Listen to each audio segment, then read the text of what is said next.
भारत माता की जय, भारत माता की जय, भारत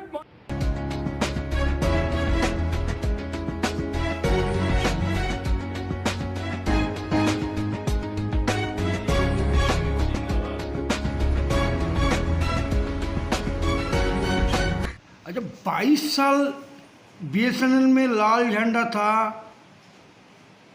अभी बीएसएनएल कितना लॉस था, अभी हम लोग का सुन रहा केंद्रीय सरकार 1,64,000 करोड़ रुपया दिया। तो कैसे चल रहा बीएसएनएल और लाल झंडा का बात बोलिए। अभी ये कम्युनिस्ट विचारधारा का यूनियन, या जिसको हम लाल झंडा बोलते हैं, जहाँ जहाँ लाल झंडा का यूनियन रहा वो फैक्ट्रियाँ बंद हुई। आप बंगाल का उदाहरण देख सकते हैं। बंगाल में तमाम उद्योग धंधे थे। इन्हीं लाल झंडा वालों के कारण कम्युनिस्ट विचारधारा की जो सरकार चलती थी उसका पूर्ण रूप से पतन हुआ।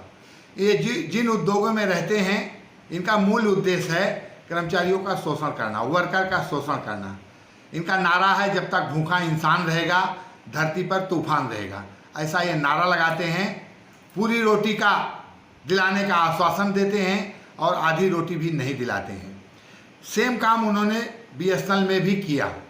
जो कंपनी बनने के बाद जिसका रिजर्व फंड 60,000 करोड़ रुपए था, रिकग्निशन में आने के बाद मैनेजमेंट के साथ मिलके लूटने का काम अगर किसी ने किया तो ये मान्यता प्राप्त यूनियनों ने किया।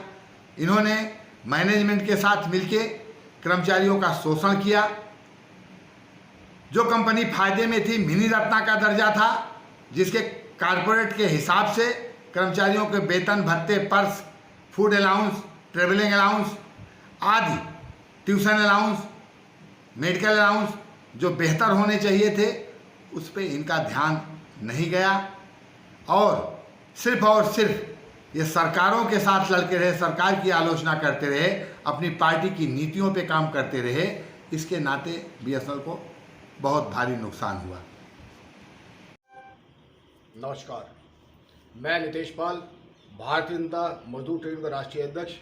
आज मुझे B2 के राष्ट्रीय महामंत्री आरसी पांडे जी एवं उनके जिले सिंह जी, स्टाफ यूनियन के जो महामंत्री हैं, जो जोनल के, उन्होंने मुझे निमंत्रण दिया और मैं आज इनकी मीटिंग में मैंने साथ में देखा और विचार लोगों के सुने। भारतीय जनता मजदूर ट्रेड यूनियन जो B2 के जितने कर्मचारी, सबसे मैं निवेदन करता हूं कि जो हमारे प्रत्याशी हैं, भारतीय जनता मजदूर ट्रेड यूनियन सबका समर्थन करती है पूरे भारतवर्ष में। और भारतीय जनता मजदूर ट्रेड यूनियन के कार्यकर्ता B2 के समर्थित जो कैंडिडेट हैं उन्हें जितवाने का काम करेगी। आने वाले समय 12 अक्टूबर को ऐतिहासिक दिन होना चाहिए।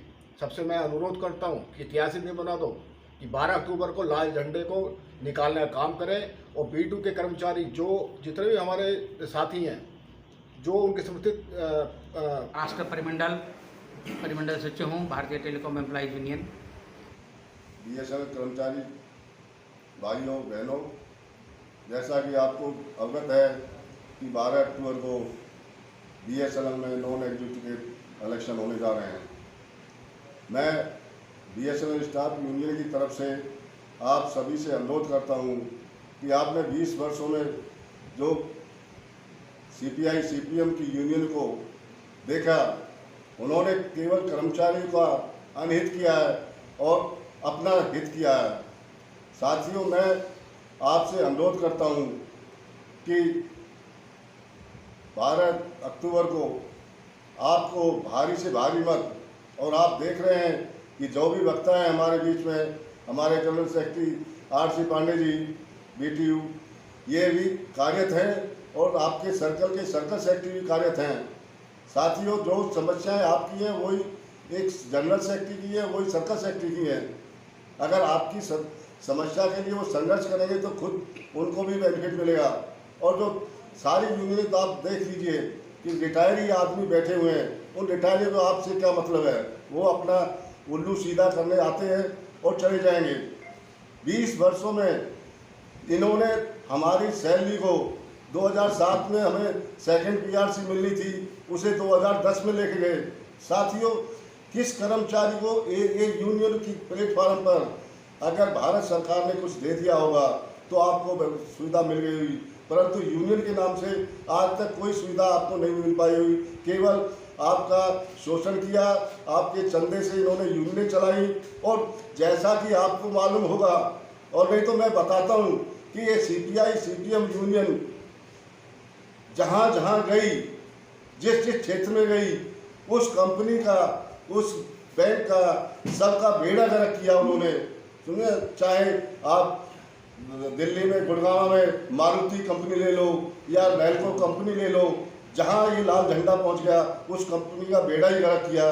तो मैं आपसे आह्वान करता हूँ, अनुरोध करता हूँ, भाइयों, आपके पास ऐसा मौका है कि आप इस समय कुछ बदलाव लाइए अपने भविष्य के लिए, अपने बच्चों के भविष्य के लिए और बीएसएनएल के लिए, जिससे बीएसएनएल आगे चले भारत सरकार की नीतियों के अकॉर्डिंग। और इन लाल झंडे वालों को, इनको बाहर निकालें यहाँ से और बीटीयू को अपना पूरा बहुमत देके इसे सफल बनाएं। मैं आप इन्हीं बातों के बाद आप सबको धन्यवाद देता हूँ। धन्यवाद साथियों।